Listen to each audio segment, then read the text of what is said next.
Hello everyone, कैसे हो? I hope आप सब बढ़िया होंगे, मस्त होंगे और अपनी पढ़ाई में व्यस्त होंगे। तो चलिए, आज आप लोगों के लिए एक नई सीरीज लेकर आए हैं जिसके अंदर हम लोग क्या करने वाले हैं। इसके अंदर हम लोग पीवाईक्यू की बात करेंगे। किसकी बात करेंगे? पीवाईक्यू की बात करने वाले हैं। ठीक है। और इसके अंदर एक और चीज बहुत इंटरेस्टिंग है कि इसके अंदर सारे सारे क्वेश्चंस बहुत ही अच्छे क्वेश्चंस हैं और ये सारे पीवाईक्यू है न्यू वाले एनसीईआरटी, मोस्टली सारे उसी के हैं। आगे वाले और क्वेश्चन सीरीज आएगी, जैसे कि आज आपको ये डे 1 देखने को मिल रहा है। इसके अंदर हम लोग क्या है, सारे क्वेश्चंस करेंगे, बहुत सारे क्वेश्चंस करेंगे और ये क्वेश्चंस रिपीट होने के भी बहुत ज्यादा चांसेस है। ठीक है। बाद में क्या देखेंगे, और अच्छे से क्वेश्चंस डे 2 डे 3 जैसे जैसे हम लोग आगे चलते जाएंगे, आपकी प्रैक्टिस होती जाएगी। तो उसके कारण क्या होगा भाई, ये क्वेश्चंस जो है रिपीट होते हैं। मान लो, सोचो कि यदि एक क्वेश्चन भी आपका पुराना वाला सेम आ जाता है, आपका एकदम देखा हुआ क्वेश्चन आ जाता है, तो आपका क्या कितना फायदा होगा। तो उस चीज को ध्यान में रखते हुए हम लोग क्या है, सीरीज को स्टार्ट किए हैं जिसके अंदर हम लोग क्या है, पीवाईक्यू की बात करने वाले हैं। तो चलिए शुरू करते हैं, स्टार्ट। और इसके अंदर एक चीज विशेषकर ध्यान रखनी है कि आपको भाई क्या करना है, आंसर देखना है, क्वेश्चन पढ़ना है, आंसर बिना देखे सबसे पहले क्या है, क्वेश्चन को सॉल्व करना है। वीडियो को रोक सकते हो, उसके बाद में क्या करना है, उसके बाद में तुम लोगों को आंसर देखना है, एक्सप्लेनेशन समझना है और आगे बढ़ना है। ठीक है। इस प्रकार से हम लोगों को क्या है, क्वेश्चन सॉल्व करने हैं सारे। ठीक है, चलो शुरू करते हैं। ठीक है। और कोशिश करेंगे, यदि आप लोगों का रिस्पॉन्स अच्छा रहा तो उसके बाद हम लोग क्या है, लाइव क्वेश्चंस करवाने की भी कोशिश की जाएगी। ठीक है बच्चों, चलिए तो शुरू करते हैं। आ जाते हैं क्वेश्चंस पर, और हिंदी इंग्लिश दोनों में रहने वाला है। ठीक है, तो आपको कोई भी दिक्कत नहीं होगी। ठीक है, चलो अब यहां पर देखो, क्वेश्चंस है इधर इंग्लिश में और इधर आपको हिंदी में देखने को मिलेंगे। ठीक है, तो सबसे पहले क्वेश्चंस पर आ जाते हैं। थोड़ा झूम झूम कर देते ताकि आप लोगों को और अच्छे से दिख जाए ना। ये होगा झूम, झूम बराबर झूम, शायद इतना ही रहता है।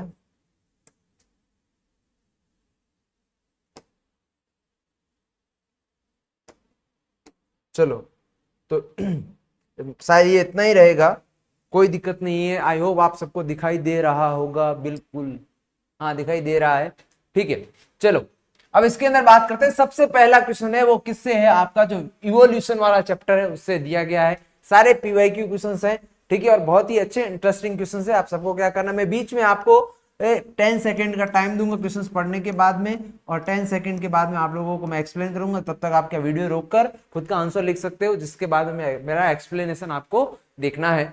ठीक है, चलो सबसे पहला क्वेश्चन दे रखा है कि analogous structure are a result of, मतलब जो समवर्ती संरचना का परिणाम क्या है। चलो अच्छा क्वेश्चन है ये, जल्दी से इसको क्वेश्चन को सॉल्व करिए। आपके पास में समय है 5 सेकेंड, 2 सेकेंड, 1 सेकेंड, 0 सेकेंड। चलो इसको मैं एक्सप्लेन करता हूं, समझाता हूं आपको कि क्या बोल रहा है। ये एनालॉगस स्ट्रक्चर की बात कर रहे हैं। एनालॉगस सिस्टम समवर्ती, जैसे मतलब उनके स्ट्रक्चर सेम हो गए हैं। तो अब जब स्ट्रक्चर सेम हो रहे ना, यदि उस कंडीशन में क्या होता है, आपको ऐसा स्ट्रक्चर देखने को मिलता है। कैसा? इस प्रकार का।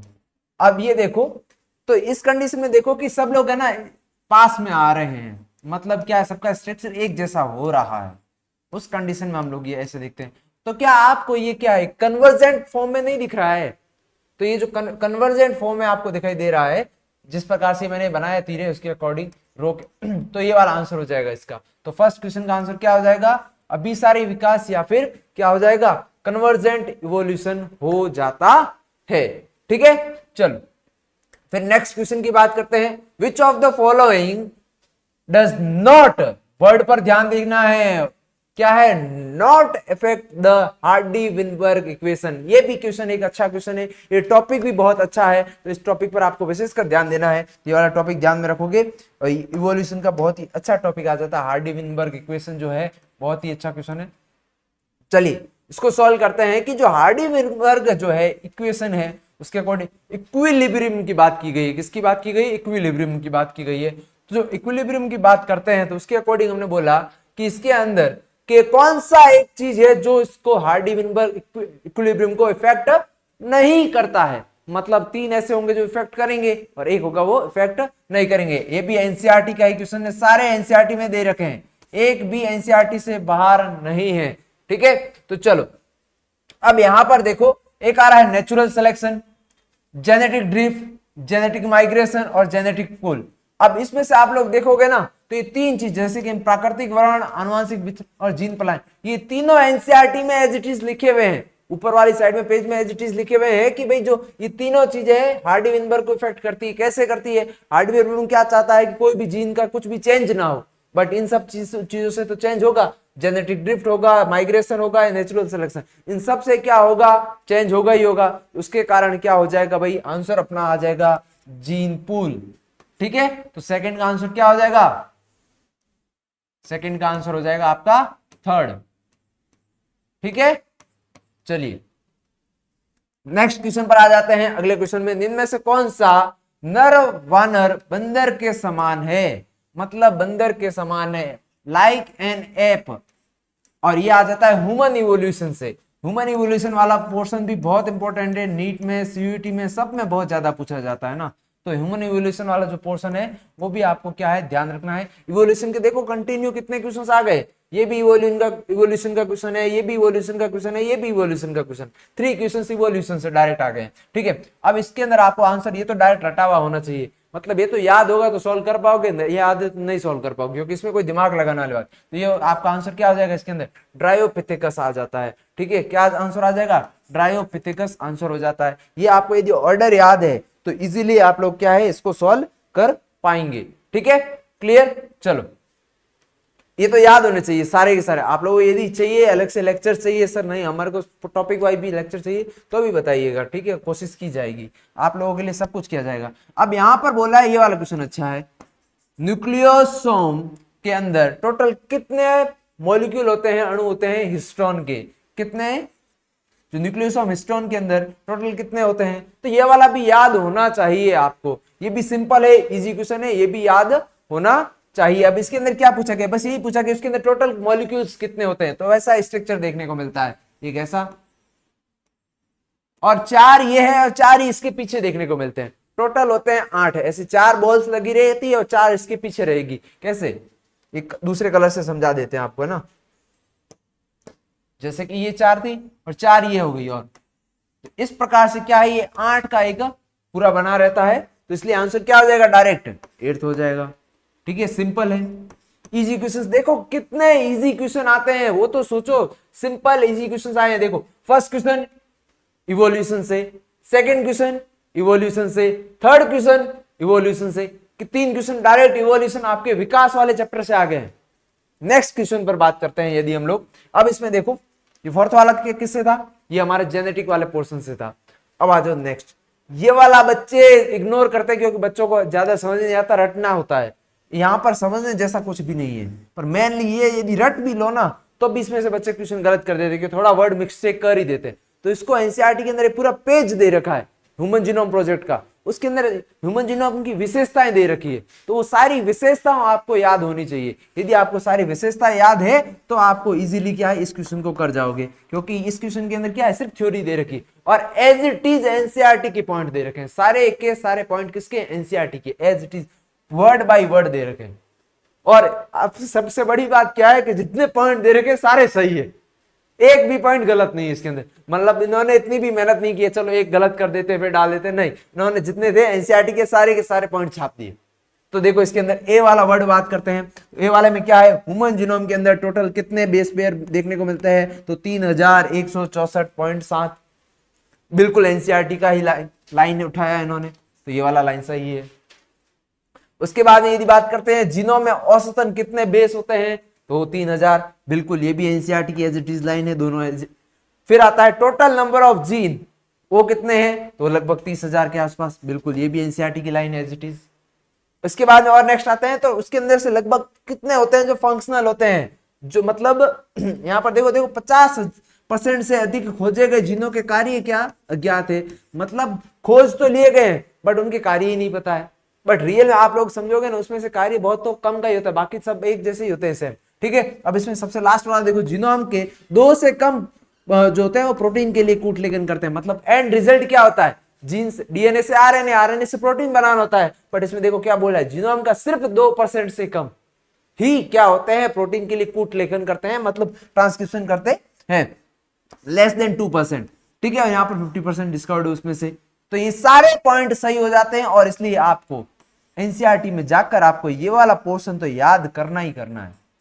ह्यूमन जीनोम प्रोजेक्ट में से हर साल क्वेश्चन आता है और बच्चे गलत करते हैं, और इतना इंपॉर्टेंट पॉइंट है क्योंकि इसके अंदर बहुत सारी थ्योरी है, बच्चे भूल ही जाते हैं। तो ह्यूमन जीनोम प्रोजेक्ट 100% पढ़ना है ये लेक्चर देखने के बाद में। ठीक है, तो देखो इसका आंसर क्या हो जाएगा, 4 इसका आंसर हो जाता है। ठीक है, तो चलो ये वाला ध्यान रखना, ये इंपॉर्टेंट पॉइंट है सारे। मैं साथ साथ में बताता जाऊंगा चैप्टर का नाम, पोर्शन बताता जाऊंगा, ताकि आप लोग इसको भी साथ साथ में आप पे यदि कोई भी दिक्कत है तो याद करते जाओ।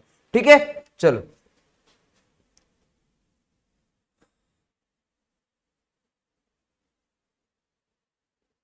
नेक्स्ट क्वेश्चन पर आ जाते हैं। अब नेक्स्ट में देखो, यहां पर देखो सबसे पहले फिर एक क्वेश्चन आ गया इवोल्यूशन से। कितने, 4 क्वेश्चन हो गए इवोल्यूशन से। ठीक है, तो 4 क्वेश्चन हो गए इवोल्यूशन से। उसके अंदर यदि हम बात करें, नहीं होगा, ठीक है, यदि हम चौथा क्वेश्चन की बात करें तो चौथा क्वेश्चन के अंदर यदि करते हैं तो उस कंडीशन में बात करें तो देखो चौथा भी एज इट इज एनसीईआरटी का और इवोल्यूशन मतलब विकास वाले चैप्टर का है। ये भी बड़ी खतरनाक बात होगी, 5 क्वेश्चन आ गए उस चैप्टर में से। अब देखो ये बहुत सिंपल है, मतलब इसको ऐसे तो बच्चों को बहुत हार्ड लगता है, मुझे भी हार्ड लगता है, बट इसमें क्या है ना, ट्रिक लगानी होती है, तुम्हारे को थोड़ा सा दिमाग लगाना है कि ऐसे वर्ड देखो जो थोड़े मिल जाए। तो यहां पर देखो बॉब कैट वर्ड आ रहा है, बॉब कैट, और यहां पर भी देखो कैट आ रहा है। ये दोनों तो 100% के बस सर इसमें आएंगे ही आएंगे। तो अब बी का 4 देख लो बस, और मैं कुछ सॉल्व नहीं करूंगा। देखो इसके अंदर बी फर्स्ट, इसमें भी बी फर्स्ट, इसमें भी बी फर्स्ट, इसमें बी 4 है, बस आंसर 100% यही होगा। तो दोनों में लगा लो, बाकी वाले इसके अनुसार मिला लो, चेक करना हो तो कर लो। बट आपको पता है एग्जामिनर भी यही सोच के देता है क्वेश्चन कि बच्चा का दिमाग कितना लगता है, रट्टू तोता नहीं होना चाहिए, दिमाग लगाने वाला होना चाहिए, इसलिए वो ऐसे क्वेश्चन देता है। वरना क्यों दिया कैट कैट से और दूसरे दे देता। ठीक है, वो सोचता है कि दिमाग लगा, क्योंकि ये चीजें रटनी वो है, बट इसको तुम लोग ट्रिकों से या दिमाग लगा के सोचोगे ना तो इजीली सॉल्व कर पाओगे। Next question, question number 7। चलिए 7 नंबर क्वेश्चन पढ़िए और इसका आंसर करिए। अब इसमें देखो 7 नंबर क्वेश्चन आपको जल्दी से पढ़ना है क्योंकि थ्योरी वाला क्वेश्चन है, तो थोड़ा सा आप लोगों को लगेगा कि थोड़ा बोरिंग है, बट एग्जाम में तो सारे क्वेश्चंस करने पड़ेंगे।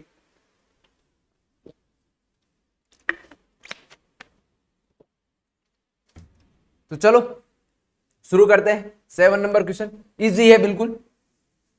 अब इसमें देखो सबसे पहले पूछा है कि पूछा क्या है, सही कथन पूछा है कि गलत कथन पूछा है, मतलब करेक्ट पूछा है कि इनकरेक्ट। तो एग्जाम पेपर में हमेशा ध्यान रखो, एक सॉल्यूशन का तरीका बताता हूं। यदि इनकरेक्ट स्टेटमेंट लिखा है तो उस पर ऐसे क्या बना दो, बॉक्स बना दो तुम लोग, ताकि कभी उस पर ध्यान जाए तो ये गलत ना करो, पूछा करेक्ट है या इनकरेक्ट है। ठीक है, पूरा प्रॉपर पढ़ना है। आइडेंटिफाई इनकरेक्ट स्टेटमेंट, मतलब गलत पूछ रहा है। तो इसमें से देखो कौन सा गलत है। सबसे पहला पूछा है कि जो टाइफाइड के अंदर जो होता है उसमें क्या होता है, हमारे जो इंटेस्टाइन होती है उसके अंदर क्या परफोरेटेड हो जाती है, मतलब उसमें छेद हो जाते हैं और इसके कारण बाद में मृत्यु हो जाती है। लाइन तो सही है, एनसीईआरटी में ऐसी चीज लिखी हुई है। ठीक है, ये आ गया आपका किसके अंदर से, ह्यूमन हेल्थ एंड डिजीज में से चैप्टर। सामान्य जुकाम किससे होता है, राइनो वायरस से होता है। बिल्कुल, कॉमन कोल्ड किससे, राइनो वायरस से होता है। सर ये भी सही बात है। ठीक है, अब इसके अंदर देखो नेक्स्ट है निमोनिया के गंभीर मामलों में क्या है, जो है होठ और नाखून वगैरह क्या नीले पड़ जाते हैं। ठीक है, भूरे और नीले, ब्राउनिश और ब्लूइश कलर हो जाते हैं, ग्रे कलर के हो जाते हैं। ठीक है, ब्लूइश और ग्रे कलर, तो ये भी लाइन सही है। नेक्स्ट लिखा है pneumonia is caused by salmonella, salmonella, क्या ये सही है? सर ये तो हम बचपन से पढ़ते हुए आ रहे हैं कि ये तो एग्जामिनर बनाने वाला पता नहीं क्या है, तो एक तो ये गलत हो गया। ठीक है, नेक्स्ट वाला टाइफाइड विडाल बिल्कुल सही है, टाइफाइड विडाल सही, तो भाई मिल गया डी। और एक ऐसा एक ही ऑप्शन दे रखा है इन्होंने, तो आंसर मिल गया।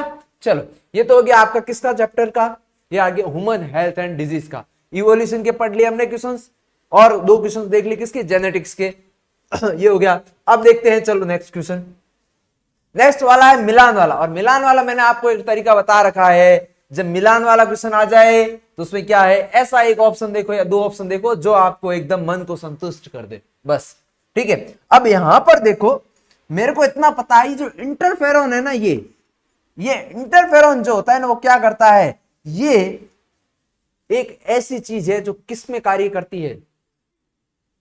अब यहां पर देखो, क्या ये फिजिकल बैरियर है? नहीं है। क्या ये सेलुलर बैरियर है? क्या ये फिजियोलॉजिकल बैरियर है? और क्या ये साइटोकाइनिन बैरियर है? तुम लोग भी बताओ। अब इसमें से इसको मिलाओ। सी का मान लो बोल रहे हैं बच्चे, कुछ बच्चे हैं हमारे पास भी, वो बोल रहे हैं कि सी का सर 4 होगा। तो यहां पर देखो, और कोई ऑप्शन मिल रहा है? बताओ। अब इनको मिलाओ। सबसे पहले आता है म्यूकस, म्यूकस आता है फिजिकल बैरियर में। ठीक है, तो बी का फर्स्ट, इसके अंदर भी आ रहा था, बट इसके अंदर दोनों में आ रहा है वो तो, बट एक तो मिल गया ना पूरा प्रॉपर। डी का थर्ड, फैगोसाइटोस सेलुलर बैरियर, बिल्कुल सही बात है। और एक मिनट, और फिजियोलॉजिकल बैरियर वो होते हैं हमारा आंसू और आइस। ऐसे हर टाइम तो नहीं निकलते हैं, कब निकलते हैं, जब कोई कंडीशन आती है तब निकलते हैं, तो हो गया फिजियोलॉजिकल बैरियर। ठीक है, तो आ जाएगा डी का थर्ड। तो आंसर क्या आ जाएगा, 8 का थर्ड हो जाएगा। कुछ गड़बड़ हुई है क्या? गलत, अच्छा गलत मिला है, sorry sorry sorry.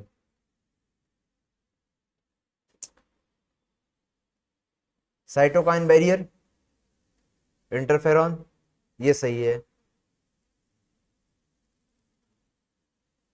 Cellular barrier नहीं होता है साइटोकाइन का, इंटरफेरॉन साइटोकाइन बैरियर होता है, सेलुलर बैरियर नहीं होता है। ठीक है, फैगोसाइटोसिस होता है, वो होता है इसका। ठीक है, और फिजिकल और फिजियोलॉजिकल के अंदर आते हैं ये दोनों। ठीक है, फिजिकल के अंदर आएगा ये और फिजियोलॉजिकल के अंदर आएगा ये। ठीक है, आंसर आएगा 4।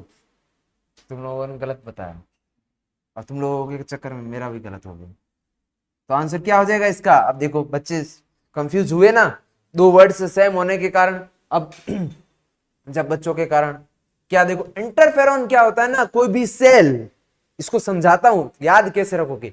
इंटरफेरॉन एक ऐसी चीज है जो, मान लो आपके सेल्स, कुछ सेल मरने लग गए हैं, इन्फेक्टेड हो गए, तो इंटरफेरॉन सेल्स है उन पर फंक्शन करती है, दूसरों को इन्फॉर्म करती है। तो इंटरफेरॉन क्या हो गया, साइटोकाइन प्रोसेस हो गया। फैगोसाइटोसिस मतलब कोई सेल फैगोसाइट कर रही है या किसी को मार रही है, तो क्या हो गया, सेलुलर हो गया। अब यहां पर म्यूकस एक कोटिंग है, लेयर है, तो फिजिकल हो गया। और कोई प्रोसेस होने, आंख के अंदर कुछ गया, उसके कारण हमारी बॉडी उसका रिएक्ट कर रही है, वो आउटर साइड में, तो हो गया फिजियोलॉजिकल बैरियर।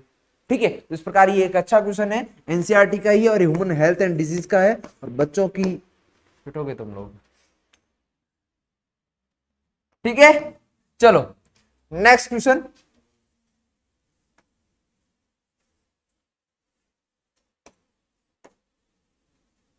नेक्स्ट क्वेश्चन पर आ जाते हैं, क्वेश्चन नंबर 9। ये भी एक अच्छा क्वेश्चन है, सिंपल क्वेश्चन है ये तो। सर अच्छा क्या, पीछे वाले जितने क्वेश्चन किए सारे अच्छे थे और इजी भी थे, हार्ड नहीं थे। ठीक है, चलो नेक्स्ट क्वेश्चन की बात करते हैं। अब इसमें पूछा है स्मैक, स्मैक क्या होता है, तो बताओ। क्या सिंपल है सर, जहां से स्टार्ट होता है ये वाला पोर्शन सीधा ही उसमें से मिल जाएगा। ठीक है, डाइएसिटाइल मॉर्फिन, मॉर्फिन का डाइएसिटाइलेशन करवाते हैं तब किसका फॉर्मेशन होता है, स्मैक का फॉर्मेशन होता है। बिल्कुल सिंपल चीज है ये भी। तो याद क्या है, इसका आंसर क्या हो गया, डाइएसिटाइल मॉर्फिन। ठीक है, ये याद रखना है। जब मॉर्फिन को कन्वर्ट किया जाता है, क्या किस प्रोसेस से, डाइएसिटाइलेशन से, तब वो किस में कन्वर्ट हो जाता है, स्मैक में कन्वर्ट हो जाता है। ठीक है, ये वाला तो बहुत इजी है, तुम लोग आंख बंद करके कर सकते हो कि भाई एंटीबॉडी किससे बनता है, बी सेल से बनता है।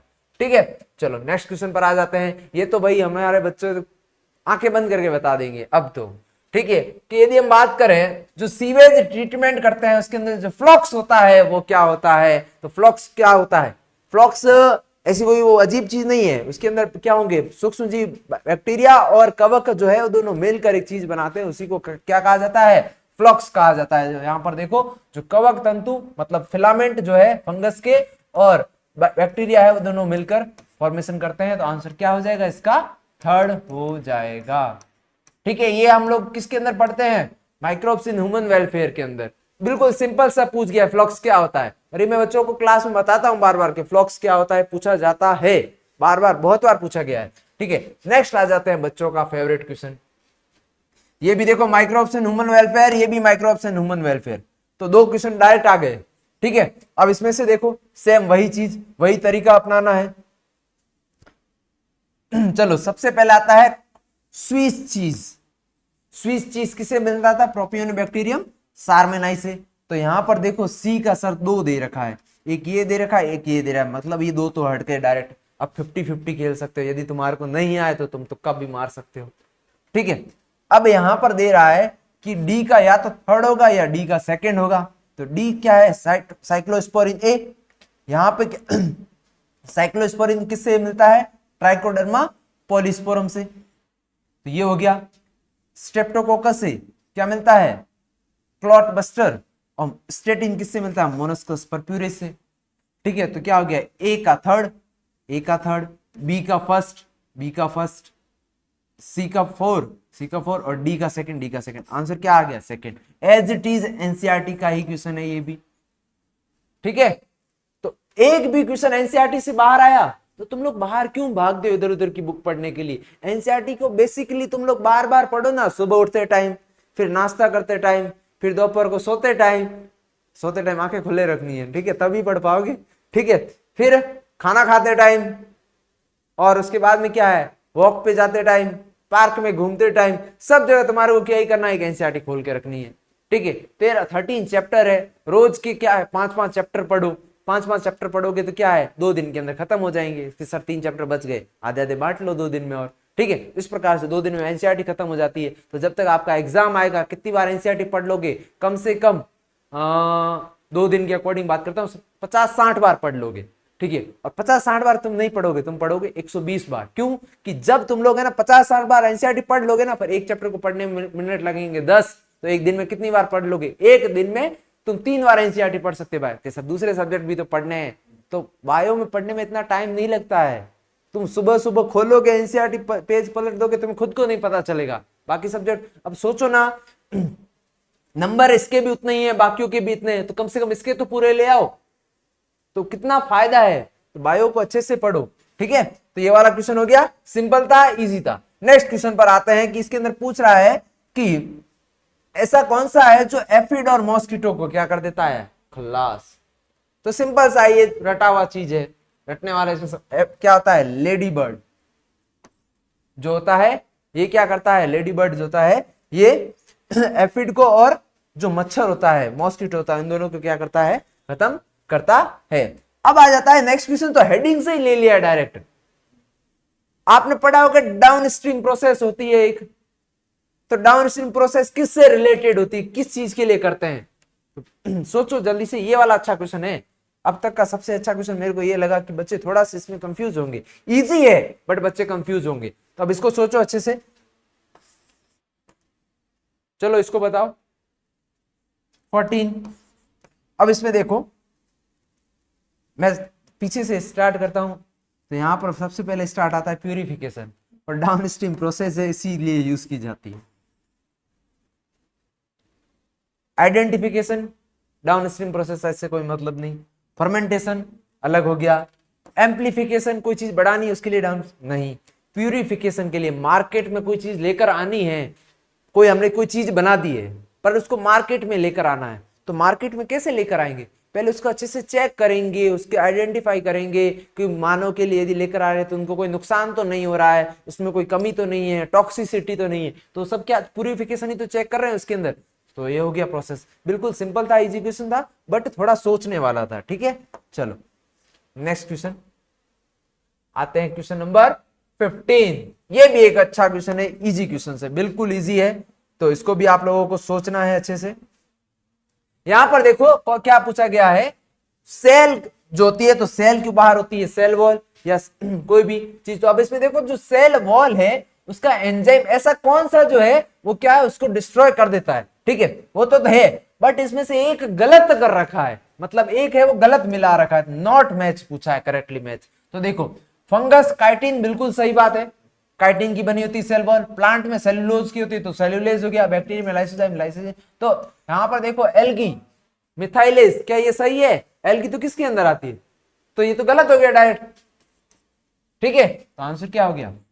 सेकंड। सिंपल था क्वेश्चन, इजी क्वेश्चन था। ये सब पता है क्या है?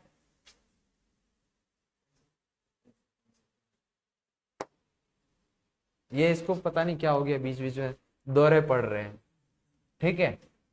अब इसमें देखो नेक्स्ट क्वेश्चन, ये भी एक अच्छा क्वेश्चन है वैसे, इसको पढ़ो जल्दी से और इसका आंसर करो।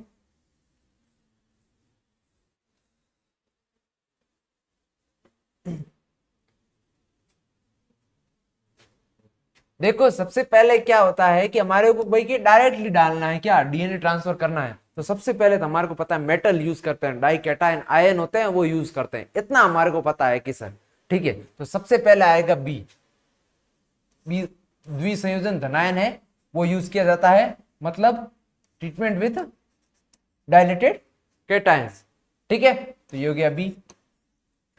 अब इसके बाद में कि सर हमारे को भाई छेद हो गया है प्रॉपर, अब क्या ये डीएनए डाल देंगे हीट करके, तो भाई जो आरएनए डीएनए रिकॉम्बिनेंट डीएनए जो जीवाणु कोशिका में क्या है बर्फ पर रखकर उसमें से करेंगे, तो उसके कारण क्या पोर ओपन हो जाएंगे, छिद्र ओपन हो जाएंगे, तो इजीली ट्रांसफर हो जाएगा। तो आएगा ए। क्या इस बी ए से कोई मिल रहा है कि बिल्कुल मिल रहा है सर, आगे वाले चेक कर लेते हैं, कंफर्म हो जाएगा। सी उसके बाद में ताप प्रगण उपचार, यहां पर देखो हीट शॉक ट्रीटमेंट करवाया जाता है, बिल्कुल सही बात है, बाद में हीट शॉक ट्रीटमेंट वापस किया जाता है। इसके अंदर क्या होता है, टेम्परेचर बढ़ाना घटाने से क्या होता है ना, पहले यदि आप लोग क्या है हीट करोगे तो क्या है पोर एकदम खुलेंगे, हीट देख और एकदम ठंडा करके हीट गर्म किया जाता है ना, पोर अच्छे खुलते हैं, ठीक है। और यदि बाद में बंद करना है तो वापस से क्या कर दो, ठंडा कर दो, ठीक है। इस प्रकार का प्रोसेस देखने को मिलता है। तो ए तो हो गया, बी और ए हो गया। उसके बाद में हीट शॉक ट्रीटमेंट हो गया। अब इसमें देखो प्लेस देम अगेंस्ट द, वापस से किस पर, बर्फ पर रखा जाता है, बिल्कुल सही बात है। और उसके बाद में जो है उसको किसके अंदर है, जो बढ़ती जैविक को किसमें ट्रांसफर कर दिया जाता है, वो एंटीबॉडी वाला जो है। अब मान लो डीएनए हमें चेक करना है ना कि उसके अंदर ट्रांसफर हुआ है कि नहीं हुआ है, तो किसको यूज करते हैं, एंटीजेविक को, एंटीबायोटिक वाला प्लेट होता है उसमें डालते हैं, ताकि अब एंटीबायोटिक वाला हमारे को पता है उसके अंदर दो टाइप होता है, एम्पिसिलिन और टेट्रासाइक्लिन होता है, तो उसमें से हम लोग डालेंगे उसमें, तभी तो पता चलेगा। तो इसका हो जाएगा ये वाला हो गया, ठीक है। तो आंसर क्या आ जाएगा, सेकेंड हो जाता है। ये एक अच्छा क्वेश्चन है, ये बच्चे काफी बच्चे इसको गलत करेंगे, आप लोगों को नहीं करना है, ठीक है। चलो नेक्स्ट क्वेश्चन की बात करते हैं। नेक्स्ट क्वेश्चन पढ़िए जल्दी से। सबसे इसमें से पूछा गया है कौन सा कथन गलत है, कौन सा कथन गलत है पूछा गया है।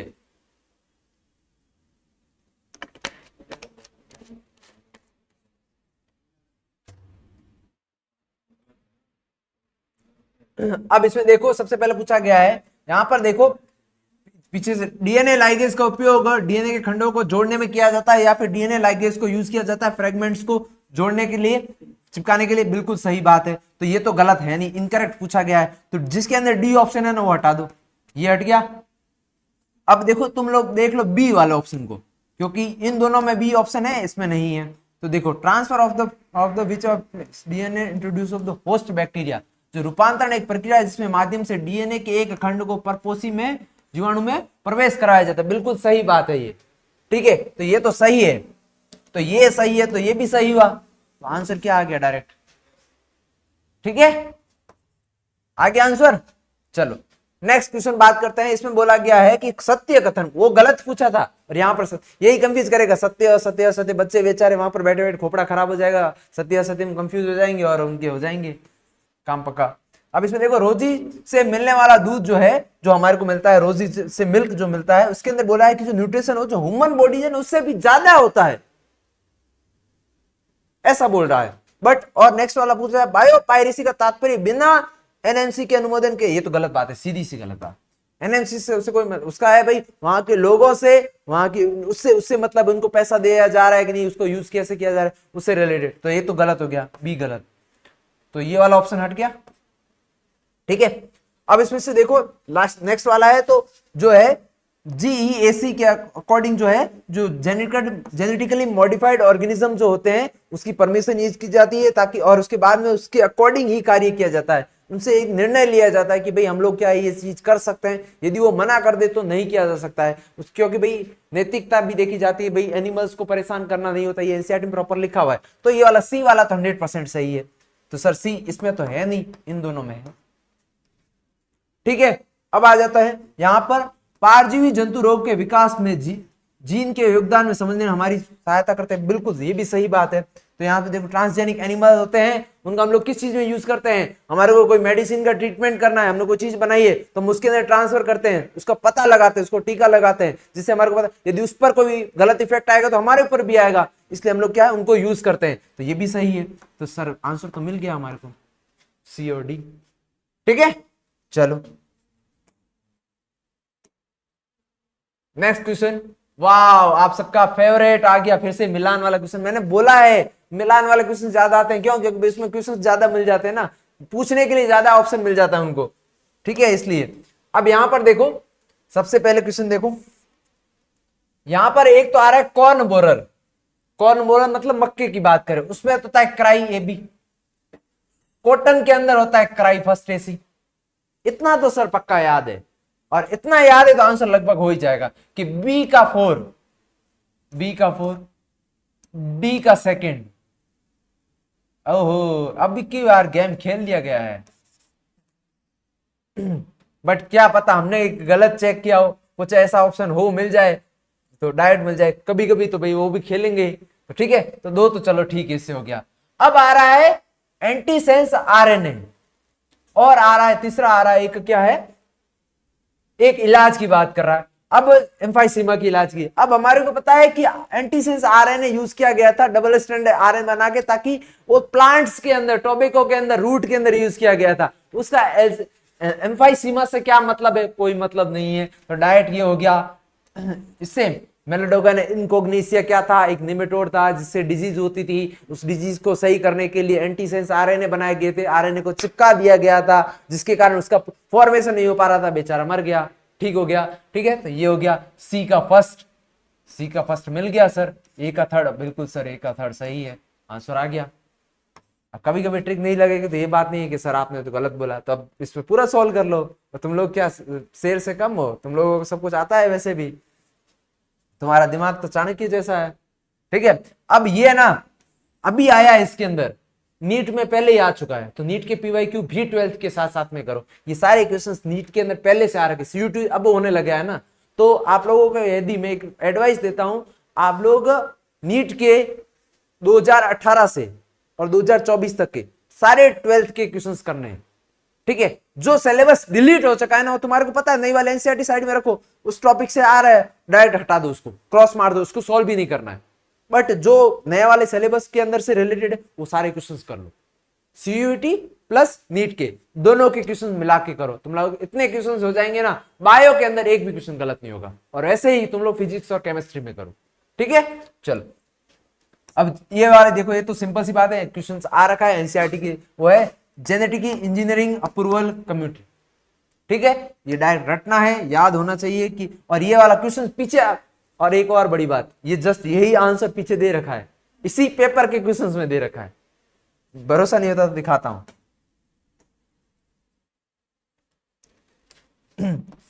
ये है, यहां पर किसके बारे में बात कर रहे हैं, किस चीज के बारे में बात कर रहे हैं, पूरा एक्सप्लेन कर दिया इसके बारे में। तो तुम लोग क्या ये एक्सप्लेन कर दिया, अब भी तुम लोग इसको सॉल्व नहीं कर सकते हो?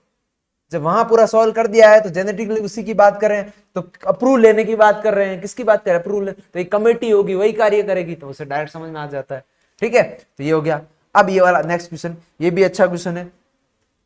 अब इसको देखो, इसके अंदर बोला गया है कि जो बीटी होता है, बीटी के अंदर हम लोग प्लांट्स के अंदर यूज करते हैं, तो वो क्या करता है कि इनएक्टिव फॉर्म में रहता है। जब वो कोई भी इंसेक्ट है अगर कुछ भी यदि उसको खाएगा, तो क्या उसके पेट में जाने के बाद में वहां की जो पीएच होती है वो क्या एल्कलाइन पीएच होती है, मतलब क्षारीय पीएच होती है। तो वहां जाके वो एक्टिव हो जाएगा, उसके अंदर छर्रे छर्रे कर देगा, गोलियां मार देगा उसके अंदर। ठीक है, और वो हो जाएगा। तो यहाँ पर गट के अंदर कैसी पीएच होनी चाहिए? एल्कलाइन पीएच होनी चाहिए। आंत के अंदर क्षारीय पीएच, वहीं पर कार्य करता है। तो क्या ये वाला चीज समझ में आ गया? सिंपल था, बिल्कुल इजी। सर हम तो फोड़ देंगे सर, आपसे पढ़ लिए तो फोड़ ही देंगे। चलो एक और क्वेश्चन आ गया है मिलान क्रम वाला। मैंने आपको बोला है कि तुम लोग फुल क्वेश्चन प्रैक्टिस करो बस। अब इस बार क्या ना पिच नीचे से शुरू करता हूं। तो ये वाला क्वेश्चन मैंने अभी बच्चों को पढ़ाया है जस्ट 2 दिन पहले ही, कि मैंने क्लास में भी पूछा है बिना कुछ पेपर देखे। पारिस्थितिक तंत्र में यदि बात करते हैं, प्राथमिक उपभोक्ता का जैव मात्रा उत्पादकों से अधिक होता है। अब यहां पर देखो फिर बच्चे गलत कर दिए। Which of the ecosystem biomass जो है वो प्राइमरी कंज्यूमर से ज्यादा है। बोल रहा है कि ग्राफ ऐसा बनेगा पिरामिड, और इसका बायोमास अब देखो उल्टा बन रहा है। और जैव भार का उल्टा पिरामिड किसमें देखा था हमने? समुद्र में, ओशियन में। तो उल्टा पिरामिड बना कि नहीं बना? एनसीईआरटी में इन्होंने क्वेश्चन में क्या खेला, डायग्राम ना देके क्वेश्चन में लिख दिया कि भाई जो प्राइमरी कंज्यूमर है वो ज्यादा है किससे? प्रोड्यूसर से। प्रोड्यूसर ये हुए, प्राइमरी कंज्यूमर ये हुए, तो इससे ये ज्यादा है, तो ये ऐसा बनेगा। बायोमास का लिखा हुआ है पूरा वर्ड, तो ये किसके अंदर देखने को मिलता है? सी के अंदर, समुद्र के अंदर। क्या ये वाला समझ में आया? नॉर्मल क्वेश्चन, बिल्कुल एक लाइन का क्वेश्चन था, इजी क्वेश्चन था, बस दिमाग लगाना था थोड़ा सा। यहाँ पर बच्चे क्या करते हैं? मात खा जाते हैं, इजी क्वेश्चन गलत करते हैं। हार्ड क्वेश्चन सही कर लेंगे पर इजी जरूर कर लेंगे कि ज्यादा दिमाग लगा देते हैं वहां पे। Next question. अब यहां पर देखो दो निकट संबंधी यानी कि जो क्लोजली रिलेटेड स्पीसीज होती है, मैं ज्यादा हिंदी की साइड में चला जाता हूं बार बार, ठीक है। क्लोजली रिलेटेड स्पीसीज होती है को एक्सटेंट की यदि बात करते हैं, तो इसमें देखो गॉस के अकॉर्डिंग ये जो कॉम्पिटेटिव एक्सक्लूजन है प्रिंसिपल, वो किससे के कारण हम लोग उसको है खत्म कर सकते हैं। मतलब गॉस ने बोला कि भाई 2 स्पीसीज एक जगह नहीं रह सकती क्योंकि दोनों को खाना चाहिए सेम, तो उसके लिए वो लड़ेगी, एक मर जाएगी, खत्म हो जाएगी। बट हम ऐसा क्या कर लें कि वो चीज खत्म हो जाए? भाई सिंपल सी बात है, खाना है, आधा आधा बांट लो, सिंपल।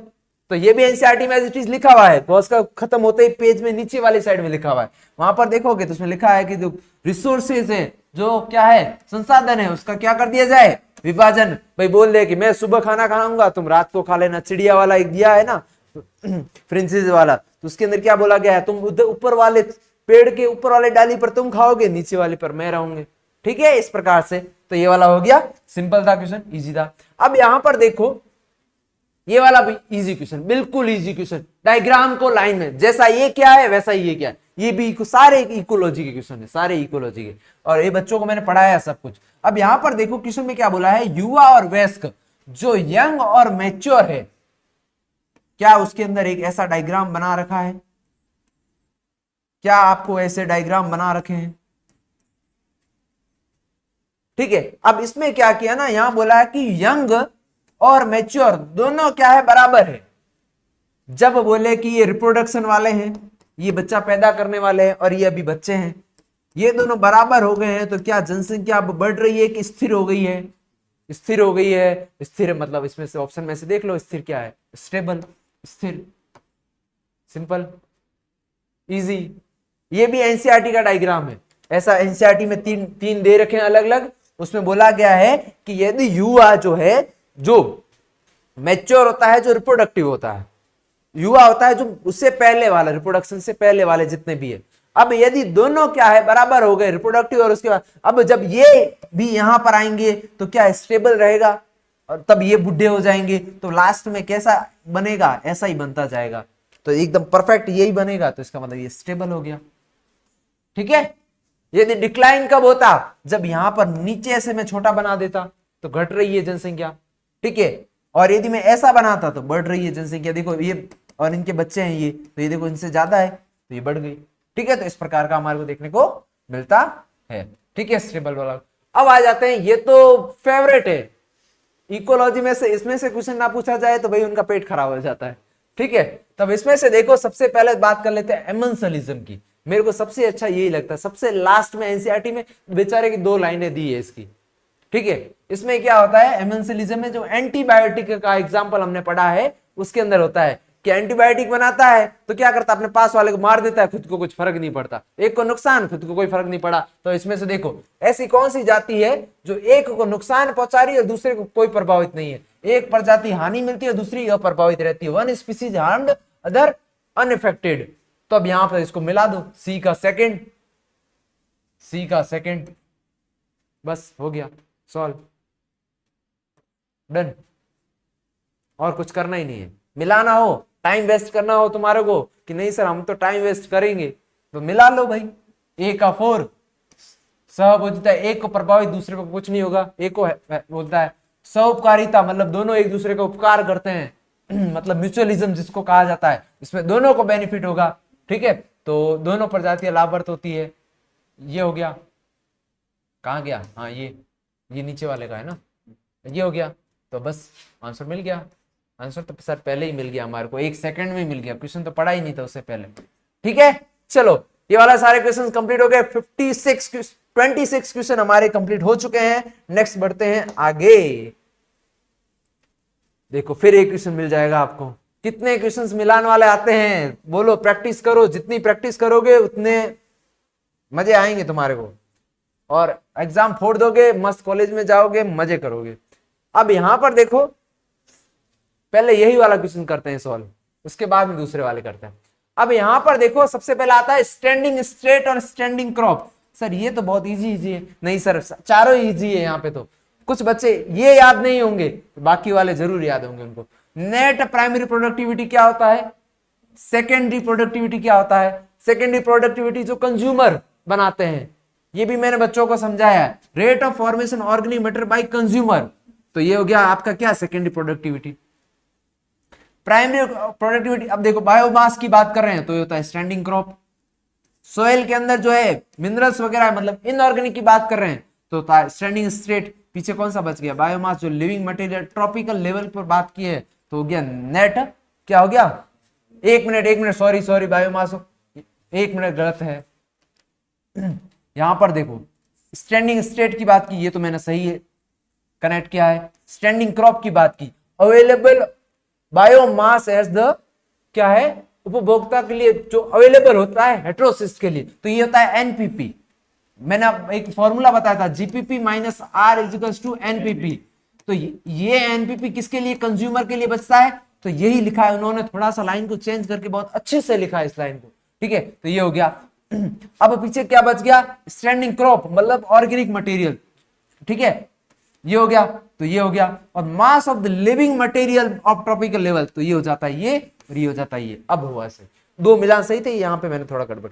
ठीक है, क्योंकि मैंने लास्ट के वर्ड नहीं पढ़े। तो आपको भी एग्जाम में ध्यान रखना है, वर्ड पूरा पढ़ना है, जिसको सॉल्व कर रहे हो वो चीज पूरा पढ़ना है। मान लो यदि ये पूरा पढ़ रहे हो, इसको पूरा पढ़ना है, आधा ही नहीं छोड़ देना। अवेलेबल बायोमास, क्योंकि इतना पढ़ोगे ना तो ये भी, इसका भी आंसर बायोमास से रिलेटेड है और इसका भी रिलेटेड, तो क्या हो जाओगे, कंफ्यूज हो जाओगे। ठीक है, अब इसका आंसर निकालो भाई। ए का 4 दो में है, ये तो दोनों हट गए। बी का सेकंड, सी का थर्ड, डी का फर्स्ट। आंसर क्या हो जाएगा, 28 का थर्ड हो जाएगा।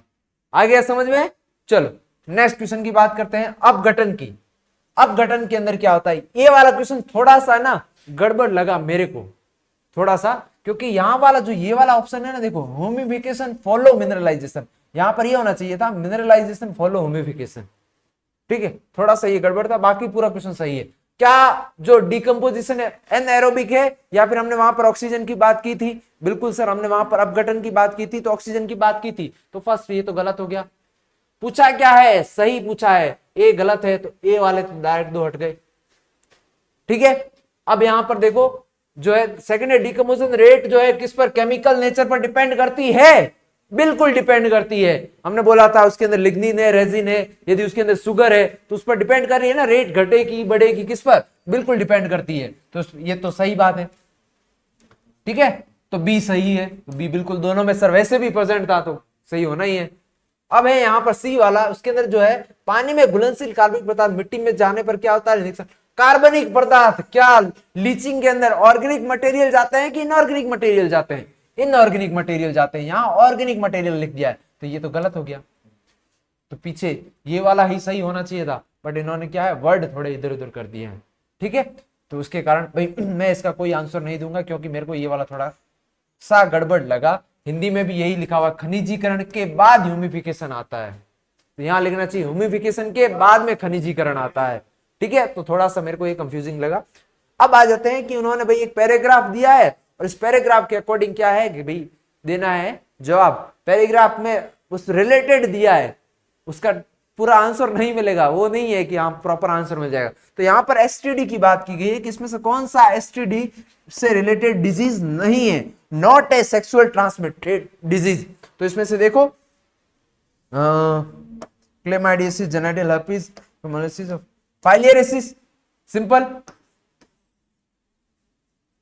एनसीईआरटी में दे रखा है, किसमें रिप्रोडक्टिव हेल्थ के अंदर एसटीडी दे रखा, क्लेमाइडियसिस ये भी उससे होता है, जेनिटल हर्पीस से उससे भी होता है, यदि यहाँ पर एसटीडी दे मतलब क्या बोलते हैं एचआईवी है वो भी होता है, और हेपेटाइटिस वो भी होता है, और क्या है ट्राइकोडर्मासिस ये भी होता है। तो फाइलियरिसिस जो होता है वो किसका है, नहीं होता है, एसटीडी नहीं होती है। ठीक है, तो आंसर क्या हो जाएगा, सेकंड हो जाएगा। क्लियर, चलो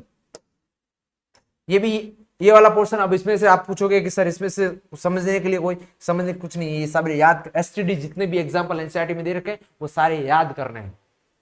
ऐसा भी क्वेश्चन आ सकता है, बहुत सारे एसटीडी के नाम दे देंगे, पूछेंगे इसमें से कितने एसटीडी है, ठीक है, तो वो पूछा जाएगा रिप्रोडक्टिव हेल्थ के अंदर लास्ट पेज पर, सेकंड लास्ट पेज पर दे रखा है लगभग। ठीक है, चलो नेक्स्ट आ जाते हैं क्वेश्चन। ये वाला एक अच्छा क्वेश्चन है।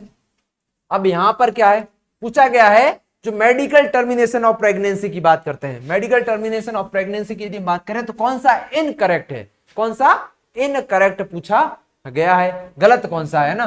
तो अब देखो सबसे पहले फर्स्ट वाले पर आओ, इन्हें क्या है पहली तिमाही के दौरान सुरक्षित, बिल्कुल सही बात है, ये वाली लाइन तो सही है। फर्स्ट ट्राइमेस्टर में तो हम लोग बोलते हैं कि हाँ भाई सेफ माना जाता है। फर्स्ट ट्राइमेस्टर मतलब कितना, 3 महीने, 3 महीने मतलब कितने वीक, एक महीने में 4 वीक, तो कितने 4 4 8 4 3 12 12 वीक तक। ठीक है, ये वाला लाइन सही है। हाँ लीगल क्या क्या इंडिया में 1971 बिल्कुल सही है। और ये है यहाँ पर देखो 24 लिखा हुआ है, यहाँ पर 12 से 20 के बीच में होता है तब उसको कहा जाता है। 12 वीक तो पहले ही हो गए फर्स्ट ट्राइमेस्टर, 12 वीक के बाद में 20 के पहले, तो उसमें क्या है ये रजिस्टर्ड 2 है करवाया जाता है। 24 वीक बाद में तो भाई अलाउड ही नहीं, मदर को बहुत ज्यादा खतरा हो जाता है फिर तो, क्योंकि बेबी लगभग पूरा डेवलप हो जाता है। ठीक है, तो ये गलत हो गया। और 20% से टोटल है वो कंजर्व जो है एमटीपी के और ग्लोबली करवाई जाती है, ये हम लोगों ने एनसीईआरटी की एज इट इज लाइन है। तो आंसर क्या हो जाएगा आपका, इसका थर्ड हो जाएगा। एनसीईआरटी की प्रॉपर एज इट इज लाइनें उठाए हैं, बस यहां से एक वर्ड चेंज कर दिया, ये 24 वीक ये हटाकर सही कर दिया होता ना, तो ये लाइन भी सही होती। तो बच्चे होंगे यहाँ पर कंफ्यूज, बच्चों को लगेगा कि सर सारी सही है। ठीक है, क्लियर। चलो अब नेक्स्ट वाला क्वेश्चन, ये भी एक अच्छा क्वेश्चन है, ये तो बहुत अच्छा क्वेश्चन है। ठीक है, इसमें बच्चे बहुत कंफ्यूज होते हैं। अब इसके अंदर सबसे पहले तो यहाँ पर मैं आपको एक तरीका बताऊं, यहाँ ZIFT लिखा, मतलब जेड मतलब जाइगोट की बात करते हैं हम। तो यहां पर देखो जाइगोट कहां आ रहा है, यहां देखो क्या फर्स्ट के अंदर जाइगोट आ रहा है, नहीं आ रहा। दूसरे के अंदर एम्ब्रियो मोर देन 8 है, यहां पर जो फर्टिलाइज एग है अप टू 8 है। तो यहां पर अब तुम लोगों और बोलोगे वापस कि सर ये तो आपने तो बोला इसके अंदर तो है ही नहीं। अब और देखो ट्रांसफर ऑफ द सीमन, तो यहां पर देखो क्या ये जाइगोट की बात कर रहे हैं, यहां पर 8 से कम है तो जाइगोट ही तो हुआ। ठीक है, यहां पर बात करी, ठीक है, तो ये हो जाएगा। मैंने क्यों बताया इससे रिलेटेड डायरेक्ट जाइगोट से, क्योंकि मोस्टली ये बच्चे ढूंढते जाइगोट कि जाइगोट है तो जाइगोट, नहीं है तो बस खत्म बात। ठीक है, तो इसके कारण अब यहां पर देखो intra urine insemination, IUI insemination word ढूंढो, कहां पर है इंसेमिनेशन वर्ड, सीमन। यहां देखो आप लोग क्या ढूंढोगे, मैं फिर वही बोला कि यहां पर आप लोग ढूंढोगे इंसेमिनेशन, नहीं मिलेगा। मैंने ढूंढा नहीं मिला, तो यहां से इससे पता चल गया कि हमने क्या है सीमन ट्रांसफर करना है। ठीक है, तो ये हो गया आंसर। देख लो अब ए का 3rd, सी का 4, बी का 1st, बिल्कुल सही बात है। यहां से देखो सी आ रहा है, मतलब सेल की बात कर रहे हैं, तो यहां पर सेल के अंदर डालना पड़ेगा। तो यहां पर देखो इंजेक्टिंग, सेल के अंदर ही तो होता है साइटोप्लाज्म, अलग थोड़ी ना होता है। ठीक है, तो ये हो गया सेल है, डायरेक्टली सेल के इंजेक्ट अंदर करेंगे तो वो किसके अंदर, साइटोप्लाज्म में जाकर न्यूक्लियस से डायरेक्ट अटैच होता है, उसकी बात कही गई है। ठीक है, तो ये वाला हो गया। ये क्या है, यूट्रस के अंदर ट्रांसफर कर रहे हैं और 8 से ज्यादा हो उस कंडीशन में, मोर देन, तो ये हो जाएगा, आ गया सेकंड।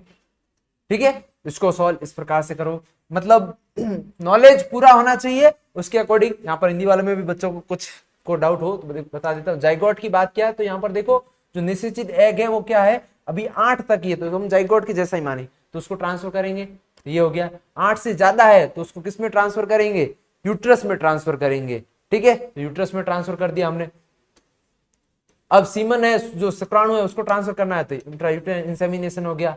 ठीक है, और ये हो गया साइटोप्लाज्म में या फिर सेल में ट्रांसफर करते हैं डायरेक्ट अंदर, तो ये हो जाएगा। ठीक है, नेक्स्ट क्वेश्चन बहुत ही इजी क्वेश्चन, हद से ज्यादा इजी क्वेश्चन, सिंपल एकदम। महिलाओं के अंदर कौन सा नहीं होता सर, वैसेक्टोमी मेल में होता है, महिलाओं में नहीं होता है। बच्चे भी हंस रहे होंगे कि सर ये क्या इजी क्वेश्चन पूछ लिया इतना। अब सहेली की बात करते हैं, सीडीआर है, ये भी रटा हुआ होना चाहिए डायरेक्ट, दे तो देखते ही टिक होना चाहिए। टाइम मैं तो बोलता हूँ क्वेश्चन पूरा देखा नहीं, सहेली हाँ जेम्स ने नहीं बनाया, इसने नहीं, ठीक है डन। ठीक है, इस प्रकार से होना चाहिए, क्लियर। चलो नेक्स्ट क्वेश्चन पर आते हैं। अब यहां पर ये तो भाई पूरा एक ही जगह से सारे क्वेश्चंस दे दिए इन्होंने और सब कुछ इजी है, देखते ही बताओगे सब। सबसे पहले जो छोटे छोटे दिख रहे हैं ना उनको सॉल्व कर लेते हैं। रिवेट पोपेट हाइपोथेसिस क्या बताती है, उसके अंदर रिवेट्स जो थे, बोल्ट है, नट होते हैं, वो क्या करते हैं, स्पीसीज को दिखाते हैं। इकोसिस्टम के अंदर जो स्पीसीज होती है, हमने बात की थी कि जो एरोप्लेन है, इस एरोप्लेन के अंदर यदि मैं बोल दूं ऐसा कुछ है एरोप्लेन, इसके अंदर यदि बोल्ट लगा हुआ है, नट, और ऐसा ही एक इकोसिस्टम है उसके अंदर जो बहुत सारी स्पीसीज है, उसको आपस में कंपेयर किया था। जो एक इकोसिस्टम के लिए जिस प्रकार से स्पीसीज डाइवर्सिटी जरूरी होती है, सारी स्पीसीज जो है मिलकर एक इकोसिस्टम को स्टेबल बनाती है, वैसे ही इस एरोप्लेन के लिए जो बोल्ट होते हैं, नट होते हैं, रिवेट होते हैं, वो इसको स्टेबल बनाते हैं। ठीक है, तो इसके अंदर क्या हो जाएगा, रिवेट को वर्ड को किससे मतलब है, प्रजातियों या फिर स्पीसीज से मतलब है। एज इट इज एनसीईआरटी से वर्ड उठाया है, पूरी लाइन उठाई गई है, एज इट इज एनसीईआरटी। ठीक है, अब इसके अंदर बोला गया है कि यदि हमारे को कोई भी इकोसिस्टम है उसको स्टेबल है, इसके बारे में किसने बताया था कि भाई उस किस प्रकार सिस्टम, डेविड टिलमैन ने, पूरा एज इट इज एनसीईआरटी में लिखा हुआ है। क्लियर हो गया, एज इट इज एनसीईआरटी सारा एक पेज से दिया है इन्होंने, यही तो सीयूटी की खास बात है, एक पेज से ही सब कुछ दे देते हैं। ठीक है, अब उन्होंने बारे में थोड़ा बहुत बता दिया, ठीक है, और बोल दिया कि भाई ये किसने। अब इसमें देखो सीधा जो है समुदाय एक स्थिर है, मतलब स्टेबल है, किसी भी कम्युनिटी की स्टेबिलिटी की बात करें तो उन्होंने किसने दी थी, डेविड टिलमैन ने दी थी, डायरेक्ट एनसीईआरटी से। ठीक है, नेक्स्ट बात करते हैं। यदि हम, ये तो यार चार्ट क्लास में बच्चों को पढ़ाया है मैंने। अब इसमें देखो क्या है, बोला गया है कि जो स्पीसीज किसकी, वर्टिब्रेट्स की, तो एक चार्ट दे रखा है, ऐसा ऐसा चार्ट बना रखा है, और इधर वाली साइड में सबसे ज्यादा क्या है, फिशेस, 50% तो डायरेक्ट फिशेस दे रखी है, तो आंसर क्या हो जाएगा, फिश। सबसे ज्यादा डाइवर्सिटी किसकी होती है, मत्स्य या फिर फिशेस की। अब आ जाते हैं इन दो बड़े बड़े क्वेश्चंस पर, है वो भी इजी, बड़ा जितना दिखता है उतना आसान होता है। अब इसमें देखो निम्न में से कौन सा जो है, यदि हमारे को क्या है, not a characterised by stable biological community, अब ये इन्हीं ने बताया था इसको। ठीक है, तो अब यहां पर देखो यदि क्या है, कोई भी कम्युनिटी स्टेबल है तो वो क्या बाहर से कोई स्पीसीज आ रही है उसको भाई हिला पाएगी। यदि आपकी समुदाय आपका जो है एकदम स्ट्रांग है तो बाहर से कोई आकर उसको रोक पाएगा, कोई भी कुछ कर पाएगा नहीं, बिल्कुल सही बात है ये तो फिर। और इसके अंदर क्या प्रोडक्शन एक दिन एक साल में चेंज हो जाएगा, बहुत नहीं चेंज होता। यदि स्टेबल है तो घटेगा नहीं, ना ही बहुत ज्यादा बढ़ेगा भी नहीं, बहुत और घट भी नहीं सकता है, इसलिए स्टेबल रहता है, नहीं दिखाई जाती है, स्टेबल रहता है ईयर बाय ईयर, दोनों सही है।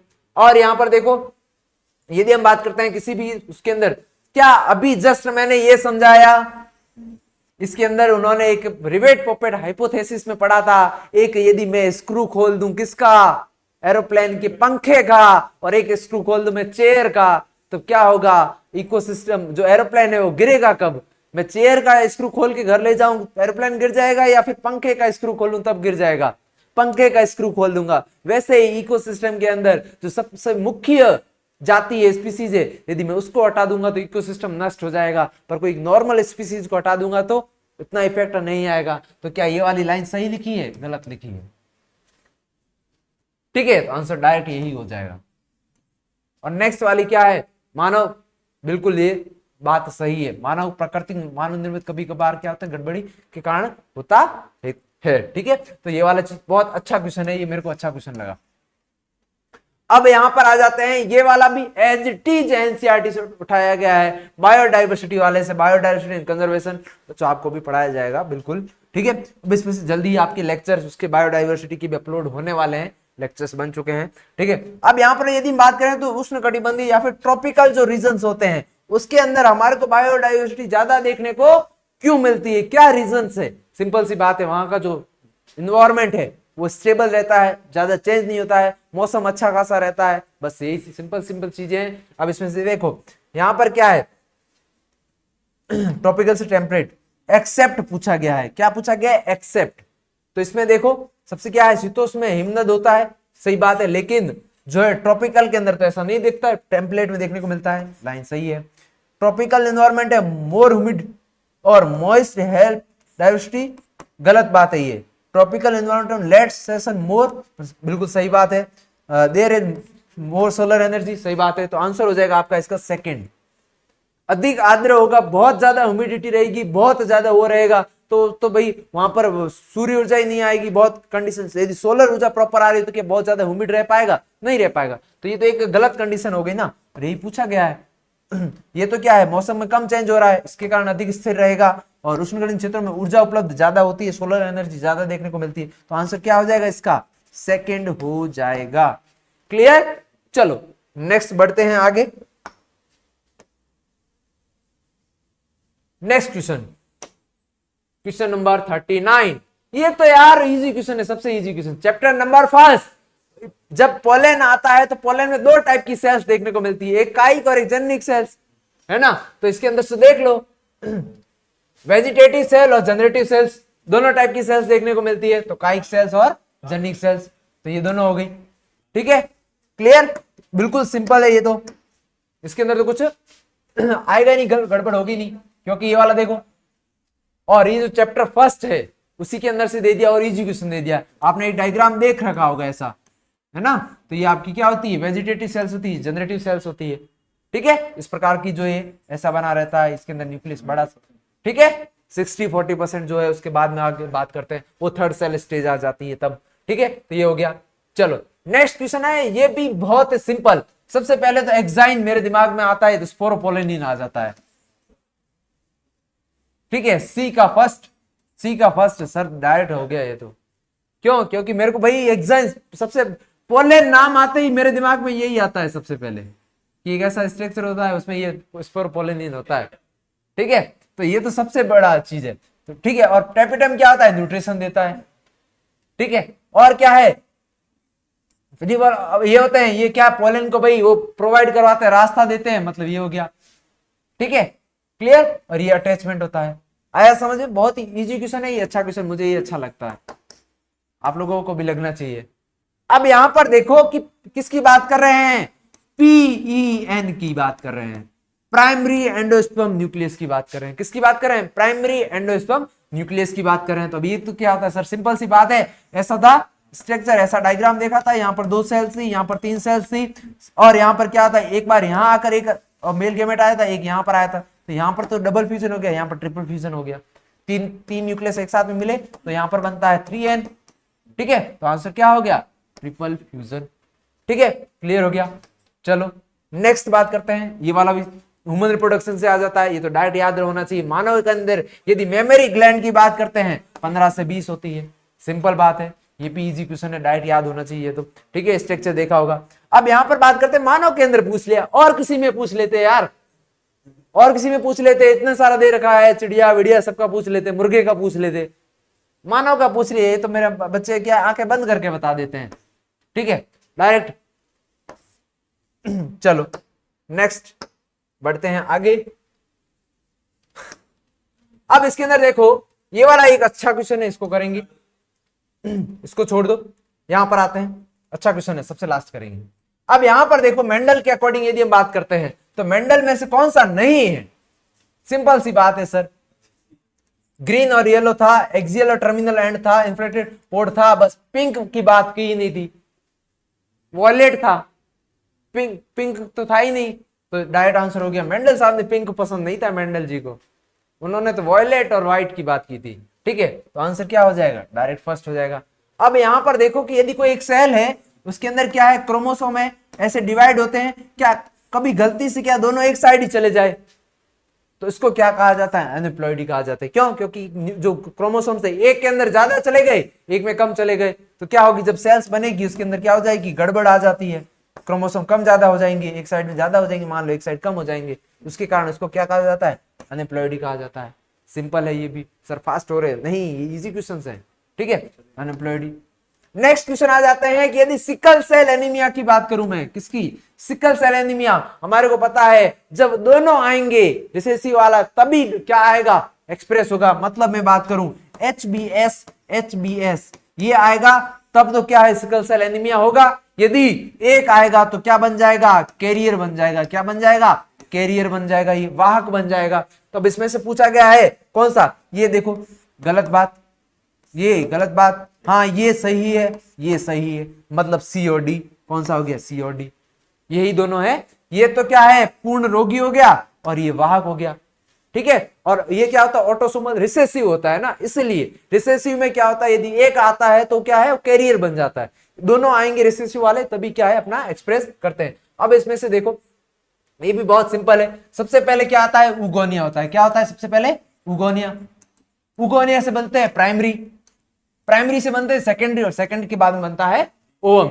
ऑर्डर देखना है तो बी सबसे पहले, बी, उसके बाद में सी, उसके बाद में डी, उसके बाद में सेकंड आंसर हो गया, डायरेक्ट सिंपल।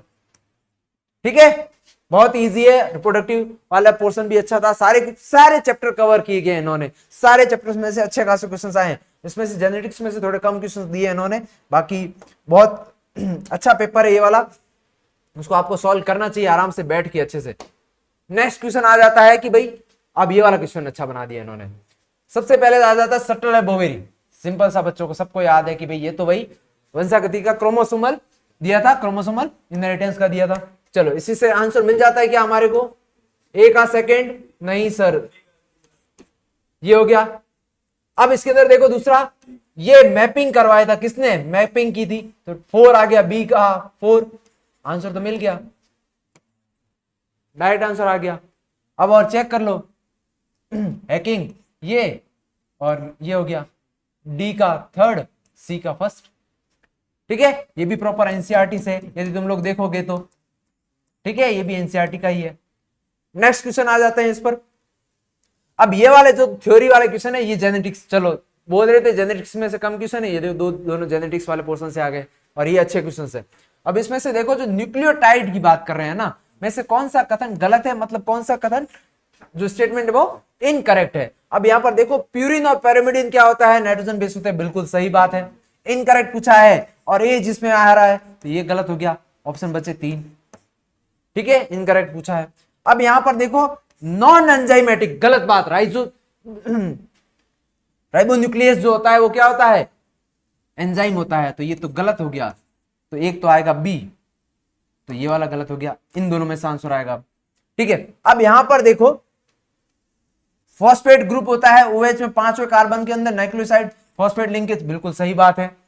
और इन आरएनए के अंदर यदि बात करते हैं एक OH ग्रुप होता है एक्स्ट्रा सेकंड पोजीशन पर, ये भी सही बात है। ठीक है, तो आंसर क्या हो गया, इनकरेक्ट पूछा है, सी और डी दोनों सही है, तो कौन सा होगा आंसर फिर, 4। और ई वाला क्या है, thiamine is example of pyrimidine, नहीं प्यूरिन। ठीक है, तो ये गलत हो गया। चलो चलो नेक्स्ट पर आते हैं, ए जी,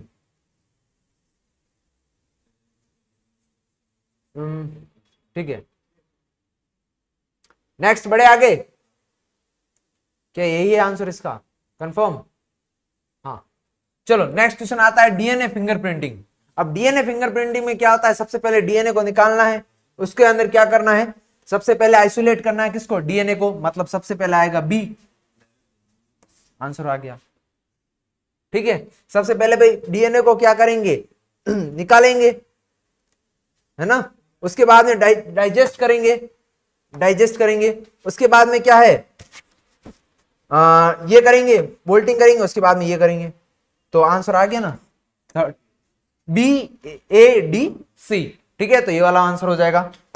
क्लियर। तो इस प्रकार से हम लोगों ने क्या किए, 50 क्वेश्चंस पूरे कंप्लीट कर लिए।